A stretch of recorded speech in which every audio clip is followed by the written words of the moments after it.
ओम शांति 2 नवेम्बर 2025 अव्यक्त महावाक्य पुनरावृत्ति 31 अक्टोबर 2007 मुरलीर सारांश निजर श्रेष्ठ स्वमानर निशारे रही असंभव को संभव करी चिंतामुक्त सम्राट हुआ।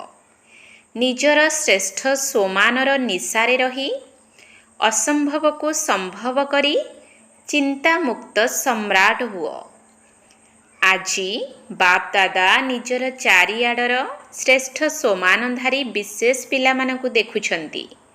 प्रत्येक संतानर स्वमान एते विशेष अटे जहाँकि सारा विश्व भितरे कौनसी आत्मार नाही। तुमे समस्ते सारा विश्वर आत्मा मानकर पूर्वज मध्य अट एवं पूज्य मध्य अट। सारा सृष्टि रूपी वृक्षर मूलरे ही तुमे आधार मूलत आत्मा माने अछ। सारा विश्वर पूर्वज प्रथम रचना अट। तेणु बाप दादा प्रत्येक संतानर विशेषता को देखि खुशी हेउछंती। चाहे छोट पिला होई थाओ, चाहे वयस्क माता होई थाओ, चाहे घर गृहस्थ वाला होई थाओ, समस्तंकर विशेषता अलगा अलगा अटे। आजिकाली केते सबु बड़ बड़ वैज्ञानिक माने अछंती जे माने कि दुनिया हिसाब रे विशेष व्यक्ति अटंती। प्रकृति जीत मध्य होई जाइछंती, चंद्रमा पर्यंत मध्य पहुँची गलेनी, किंतु एते छोटिया ज्योति स्वरूप आत्मा को चिन्हि पारु नाहंती। किंतु एठारे छोटिया पिलाटी मध्य जानिछि मो आत्मा अटे, ज्योति बिंदु स्वरूप अटे एवं निसार सहित कहूछि मो आत्मा अटे। केते बड़ बड़ महात्मा माने अछंती, ब्राह्मण आत्मा माने मध्य अछंती, किंतु माता माने निसार सहित कहूछंती मो परमात्मा को पाई जाइछि। पाई जाइछ ना? किंतु महात्मा माने कौन कहूछंती? परमात्मा को पाइबा बहुत कष्टकर अटे। घर गृहस्थ वाला चैलेंज करूछंती। आमे सबु घर गृहस्थरे एकाठी रही मध्य पवित्र रहुछु, काहींकि ना आम मझिरे बाबा अछंती। सेथिपाई उभय एकाठी रहुथिले मध्य सहजरे पवित्र रही पारुछु, काहींकि ना पवित्रता आमर स्वधर्म अटे। परधर्म कष्टकर होइथाए, किंतु स्वधर्म सहज होइथाए। किंतु लोकमाने कौन कहउछंती? तुला एवं निया एकाठी रही पारिबे नाही, बहुत कष्टकर अटे। किंतु तुमे माने कौन कहूछ? बहुत सहज। तुमर आरंभ समयर गोटे गीत थिला, जेते भी बड़ सेठपति होई थाउ कि मुखिया होई थाउ, किंतु सही एकमात्र पिता परमात्मा को जानी नाहंती कि एते छोट बिंदु स्वरूप आत्मा को मध्य जानी नाहंती। किंतु तुमे पिला माने जानी जाइछ एवं पाई जाइछ। एते निश्चय एवं निसार सहित कहूछ असंभव मध्य संभव अटे। बाप दादा मध्य प्रत्येक संतान को विजयी रत्न रूपरे देखि हर्षित हेउछंती, काहींकि ना साहसी पिला मानकु बाबांकर साहाय्य मिली थाए। सेथिपाई दुनिया पाई जहा असंभव कथा ताहा तुम मानक पाई सहज एवं संभव होई जाइछि। निशा रहिछि जे आमे परमात्मांकर प्रत्यक्ष संतान अटु। तेणु एही भली निशा थिबा कारणरु, निश्चय थिबा कारणरु, परमात्मांकर संतान होइथिबा कारणरु माया ठारु मध्य सुरक्षित अट। कारण संतान हेबा अर्थ सहजरे सुरक्षित होइजिबा। जेहेतु तुमे माने संतान अट, तेणु समस्त विघ्न ठारु एवं समस्या गुड़िक ठारु सुरक्षित अट। तेणु निजर एते श्रेष्ठ स्वमान को जानिछ तो काहींकि सहज अटे? काहींकि ना तुमे माने निजर शांतिर शक्ति द्वारा परिवर्तन शक्ति को कार्य लगाउछ। नकारात्मक को सकारात्मक रे परिवर्तन करि देउछ। माया जेते भी समस्या रूपरे आसु, किंतु तुमे निजर परिवर्तन शक्ति द्वारा, शांतिर शक्ति द्वारा समस्या को समाधान स्वरूप करि देउछ। कारण को निवारण रूपरे परिवर्तन करि देउछ। कौन एतिकी शक्ति अछि तो? कोर्स तो कराउछ ना? नकारात्मक को सकारात्मक रे परिवर्तन करिवार विधि मध्य सिखाउछ। ତୁମମାନଙ୍କୁ ଏହି ପରିବର୍ତ୍ତନ ଶକ୍ତି ବାବାଙ୍କ ଠାରୁ ପୈତୃକ ସମ୍ପତ୍ତି ରୂପରେ ମିଳିଛି। କେବଳ ଏହି ଗୋଟିଏ ଶକ୍ତି ନୁହେଁ, ସର୍ବଶକ୍ତିଗୁଡ଼ିକ ମଧ୍ୟ ତୁମକୁ ପରମାତ୍ମ ସମ୍ପତ୍ତି ରୂପରେ ମିଳିଛି। ସେଥିପାଇଁ ବାପଦାଦା ପ୍ରତିଦିନ କହୁଛନ୍ତି, ପ୍ରତିଦିନ ମୁରଲି ଶୁଣୁଛ ନା? ତେବେ ପ୍ରତିଦିନ ବାପଦାଦା ଏହି କଥା କହୁଛନ୍ତି, ବାବାଙ୍କୁ ମନେ ପକାଅ ଏବଂ ତାଙ୍କର ସମ୍ପତ୍ତିକୁ ମନେ ପକାଅ। ଏବଂ ବାବାଙ୍କର ସ୍ମୃତି ମଧ୍ୟ ସହଜରେ କାହିଁକି ଆସିଯାଉଛି?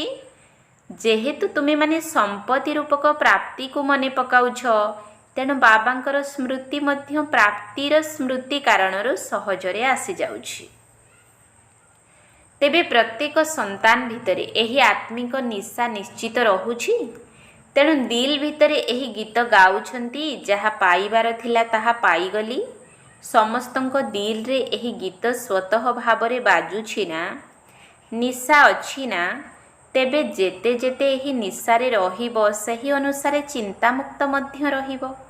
ଯଦି ତୁମର ସଂକଳ୍ପରେ ବା ବାଣୀରେ ବା ସମ୍ବନ୍ଧ ସମ୍ପର୍କରେ କୌଣସି ପ୍ରକାରର ଚିନ୍ତା ରହୁଛି, ତେବେ ତୁମ ଭିତରେ ନିଶା ନାହିଁ। ବାପଦାଦା ତ ତୁମମାନଙ୍କୁ ଚିନ୍ତାମୁକ୍ତ ସମ୍ରାଟ କରିଦେଇଛନ୍ତି। କୁହ, ଚିନ୍ତାମୁକ୍ତ ସମ୍ରାଟ ଅଟ ତ? ଯଦି ଅଟ, ତେବେ ହାତ ଉଠାଅ। କ'ଣ ଚିନ୍ତାମୁକ୍ତ ସମ୍ରାଟ ତ? ଚିନ୍ତାମୁକ୍ତ ଅଟ ନା କେବେ କେବେ ଚିନ୍ତା ଆସିଯାଉଛି? ଭଲ କଥା। ଯଦି ବାବା ଚିନ୍ତାମୁକ୍ତ ଅଟନ୍ତି, ତେବେ ପିଲାମାନଙ୍କର ଚିନ୍ତା କ'ଣ? ବାପଦାଦା ତ କହିଦେଇଛନ୍ତି, ସବୁ ବୋଝ ବା ଚିନ୍ତା ଯଦି କିଛି ଅଛି, ତେବେ ବାପଦାଦାଙ୍କୁ ଦେଇଦିଅ। ବାବା ତ ସାଗର ଅଟନ୍ତି ନା? ତେଣୁ ତୁମର ସାରା ବୋଝ ସାଗରରେ ମିଶିଯିବ। କେବେ କେବେ ବାପଦାଦା ପିଲାମାନଙ୍କର ଗୋଟିଏ ଗୀତ ଶୁଣି ମୁରୁକି ହସୁଛନ୍ତି। ଜାଣିଛ ତାହା କେଉଁ ଗୀତ? କ'ଣ କରିବି, କିପରି କରିବି, କେବେ କେବେ ତ ଗୀତ ଗାଉଛ ନା? ବାପଦାଦା ତ ଶୁଣି ଚାଲିଛନ୍ତି, କିନ୍ତୁ ବାପଦାଦା ସବୁ ପିଲାଙ୍କୁ ଏହି କଥା କହୁଛନ୍ତି, ହେ ମିଠା ମିଠା ପିଲାମାନେ, ଗେହ୍ଲା ପିଲାମାନେ, ସାକ୍ଷୀ ଦ୍ରଷ୍ଟା ସ୍ଥିତିର ଆସନ ଉପରେ ସ୍ଥିତ ହୋଇଯାଅ ଏବଂ ଖେଳ ଦେଖ, ତେବେ ବହୁତ ମଜା ଲାଗିବ। ବାଃ, ତ୍ରିକାଳଦର୍ଶୀ ସ୍ଥିତିରେ ମଧ୍ୟ ସ୍ଥିତ ହୋଇଯାଅ। ଯେହେତୁ ଆସନରୁ ତଳକୁ ଆସିଯାଉଛ, ସେଥିପାଇଁ ହଲଚଲ ହୋଇଯାଉଛ। ଯଦି ସର୍ବଦା ଆସନ ଉପରେ ସ୍ଥିତ ରହିଥିବ, ତେବେ ହଲଚଲ ହେବ ନାହିଁ। ତେବେ ଜାଣିଛ କେଉଁ ତିନୋଟି ଜିନିଷ ତୁମମାନଙ୍କୁ ହଲଚଲ କରୁଛି? 1ରେ ଚଞ୍ଚଳ ମନ, 2ରେ ଭଟକୁଥିବା ବୁଦ୍ଧି, 3ରେ ପୁରୁଣା ସଂସ୍କାର। ବାପଦାଦାଙ୍କୁ ପିଲାମାନଙ୍କର ଗୋଟିଏ କଥା ଶୁଣି ବହୁତ ହସ ଲାଗୁଛି। ଜାଣିଛ ତାହା କ'ଣ? କହୁଛନ୍ତି, ବାବା କ'ଣ କରିବି, ଏହା ମୋର ପୁରୁଣା ସଂସ୍କାର ଅଟେ ନା? ତେଣୁ ବାପଦାଦାଙ୍କୁ ହସ ଲାଗୁଛି। ଯଦି କହୁଛ ଏହା ମୋର ସଂସ୍କାର, ତେବେ ମୋର କହିବା ବା ମୋର କରିଦେବା ଅର୍ଥ ତା ଉପରେ ଅଧିକାର ରଖିବା। ଯଦି ପୁରୁଣା ସଂସ୍କାର ଗୁଡ଼ିକୁ ମୋର କରିଦେଲ, ତେବେ ମୋର ଜିନିଷ ତ ମୋ ଭିତରେ ଜାଗା ନେବ ନା? ତେବେ କ'ଣ ବ୍ରାହ୍ମଣ ଆତ୍ମା କହିପାରିବ, ଏହା ମୋର ସଂସ୍କାର? ଏଗୁଡ଼ିକୁ ମୋର ମୋର କହିବା ଅର୍ଥ ନିଜ ଭିତରେ ତାକୁ ଜାଗା ଦେଇଦେବା। ତେଣୁ ତୁମେ ବ୍ରାହ୍ମଣମାନେ ତାକୁ ମୋର କହିପାରିବ ନାହିଁ। ଏହା ତ ତୁମର ପୂର୍ବ ଜୀବନର ସଂସ୍କାର, ଶୂଦ୍ର ଜୀବନର ସଂସ୍କାର, ବ୍ରାହ୍ମଣ ଜୀବନର ନୁହେଁ। ତେଣୁ ତାକୁ ମୋର ମୋର କହିବା କାରଣରୁ ସେ ମଧ୍ୟ ମୋର ପଣିଆର ଅଧିକାର ସହିତ ବସି ପଡ଼ିଛି। ତୁମେମାନେ ବ୍ରାହ୍ମଣ ଜୀବନର ସଂସ୍କାରକୁ ତ ଜାଣିଛ ନା? ଏବଂ ଏହି ସଂସ୍କାର ଗୁଡ଼ିକୁ ଯାହାକୁ ତୁମେମାନେ ପୁରୁଣା ବୋଲି କହୁଛ, ତାହା ମଧ୍ୟ ପୁରୁଣା ନୁହେଁ। କାହିଁକି ନା ତୁମ ଶ୍ରେଷ୍ଠ ଆତ୍ମାମାନଙ୍କର ପୁରୁଣାରୁ ପୁରୁଣା ସଂସ୍କାର ହେଉଛି ଅନାଦି ଏବଂ ଆଦି ସଂସ୍କାର। ଏହା ତ ଦ୍ୱାପର ଯୁଗର ଅର୍ଥାତ୍ ମଧ୍ୟ ସମୟର ସଂସ୍କାର। ତେଣୁ ମଝି ସମୟର ସଂସ୍କାର ଗୁଡ଼ିକୁ ବାବାଙ୍କ ସହାୟତାରେ ସମାପ୍ତ କରିଦେବା କୌଣସି କଷ୍ଟକର କାମ ନୁହେଁ। କିନ୍ତୁ ହେଉଛି କ'ଣ? ଯେଉଁ ବାବା ସଦାସର୍ବଦା ତୁମ ସହିତ ଯୁଗଳ ଅଟନ୍ତି, ତାଙ୍କୁ ନିଜର ଯୁଗଳ ମନେକରି ସାହାଯ୍ୟ ନେଉନାହଁ। କାରଣ ଯୁଗଳ ହୋଇ ରହିବାର ଅର୍ଥ ହେଲା ସମୟ ଅନୁସାରେ ସହଯୋଗୀ ହେବା ଏବଂ ଯଥା ସମୟରେ ସହଯୋଗ ନ ନେବା କାରଣରୁ ମଝି ସମୟର ସଂସ୍କାର ମହାନ ହୋଇଯାଉଛି।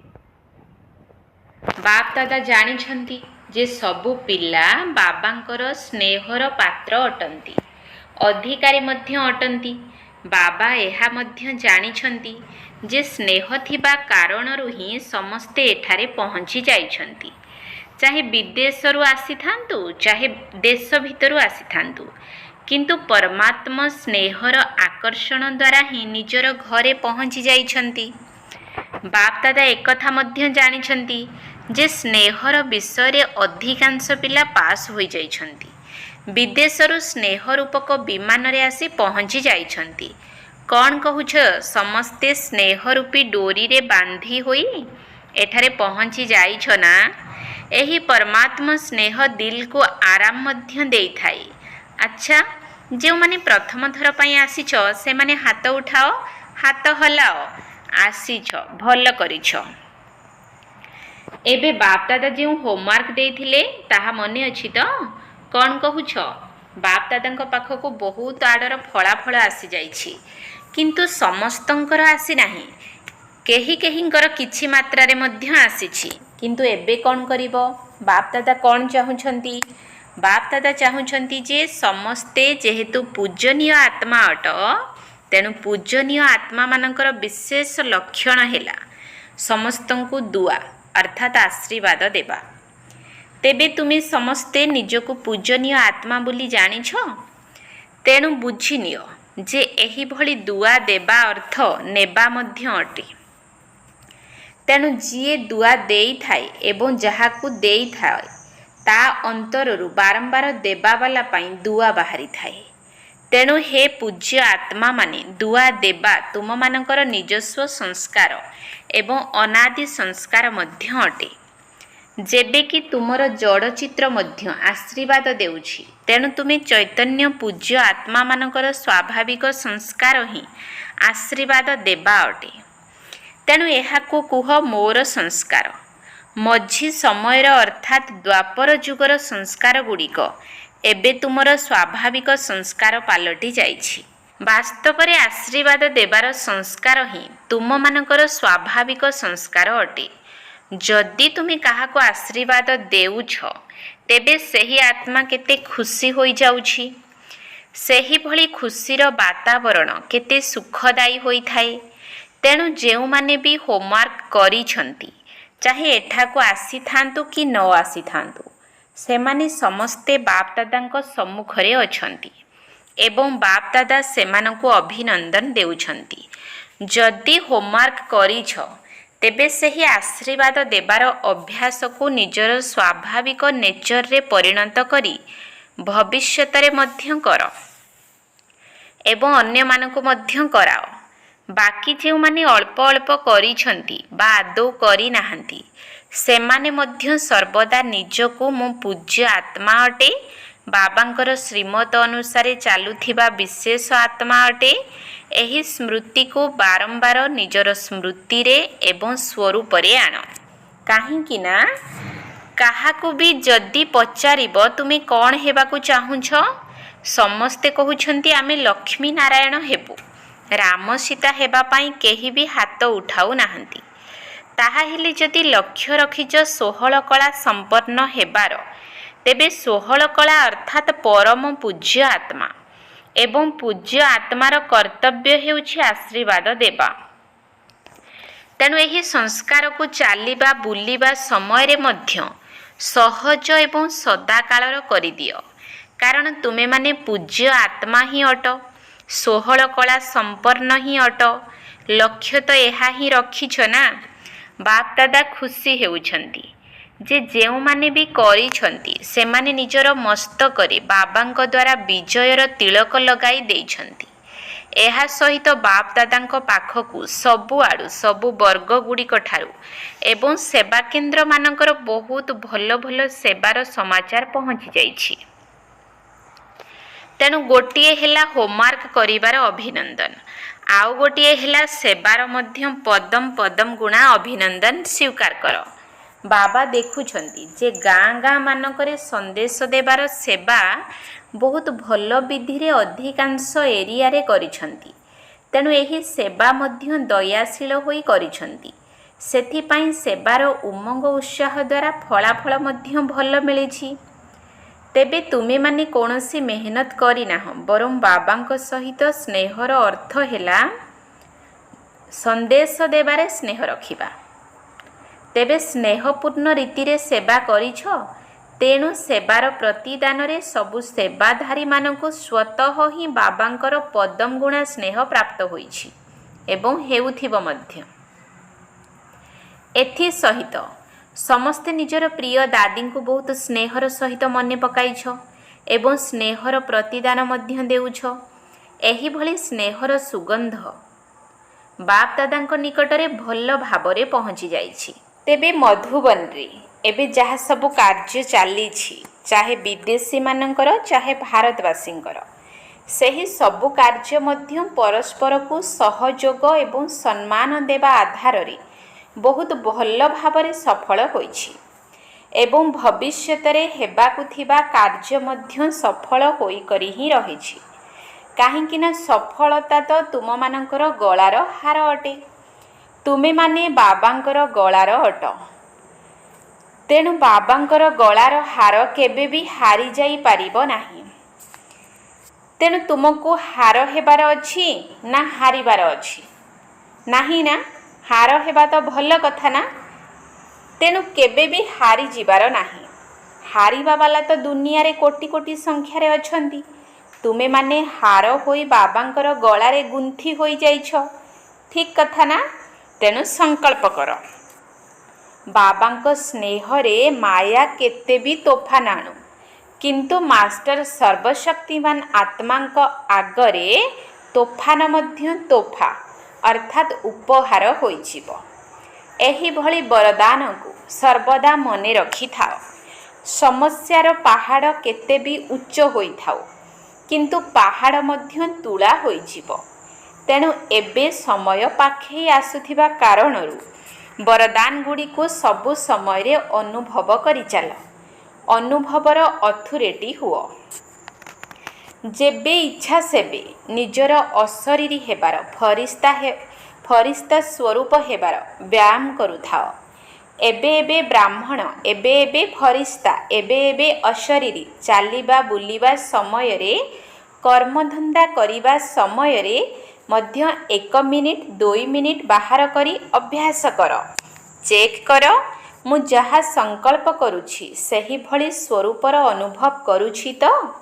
ଆଚ୍ଛା, ଚାରିଆଡ଼ର ସଦାଶ୍ରେଷ୍ଠ ସୋମାନଧାରୀ, ସର୍ବଦା ନିଜକୁ ପରମ ପୂଜ୍ୟ ଏବଂ ପୂର୍ବଜ ଅନୁଭବ କରୁଥିବା, ସର୍ବଦା ନିଜକୁ ସବୁ ବିଷୟରେ ଅନୁଭବୀ କରୁଥିବା, ସର୍ବଦା ବାବାଙ୍କର ହୃଦୟ ସିଂହାସନର ଅଧିକାରୀ, ଭ୍ରୁକୁଟି ସିଂହାସନର ଅଧିକାରୀ, ସର୍ବଦା ଶ୍ରେଷ୍ଠ ସ୍ଥିତିର ଅନୁଭବରେ ସ୍ଥିତ ରହୁଥିବା, ଚାରିଆଡ଼ର ସବୁ ପିଲାମାନଙ୍କୁ ସ୍ନେହ ସମ୍ପନ୍ନ ଶୁଭେଚ୍ଛା ଏବଂ ନମସ୍ତେ। ଆତ୍ମିକ ସନ୍ତାନମାନଙ୍କର ଆତ୍ମିକ ବାପ ଦାଦାଙ୍କୁ ନମସ୍ତେ, ନମସ୍ତେ, ନମସ୍ତେ। ସୁପ୍ରଭାତ। ସବୁଆଡ଼ୁ ପିଲାମାନଙ୍କର ପତ୍ର, ଇମେଲ୍, ସମାଚାର ଇତ୍ୟାଦି ବାପ ଦାଦାଙ୍କ ନିକଟରେ ପହଞ୍ଚି ଯାଇଛି। ତେଣୁ ସେବାର ଫଳ ଏବଂ ବଳ ସବୁ ସେବାଧାରୀ ପିଲାମାନଙ୍କୁ ପ୍ରାପ୍ତ ହେଉଛି ଏବଂ ଆଗକୁ ମଧ୍ୟ ହୋଇଚାଲିବ। ତେବେ ସ୍ନେହର ପତ୍ର ମଧ୍ୟ ବହୁତ ଆସୁଛି।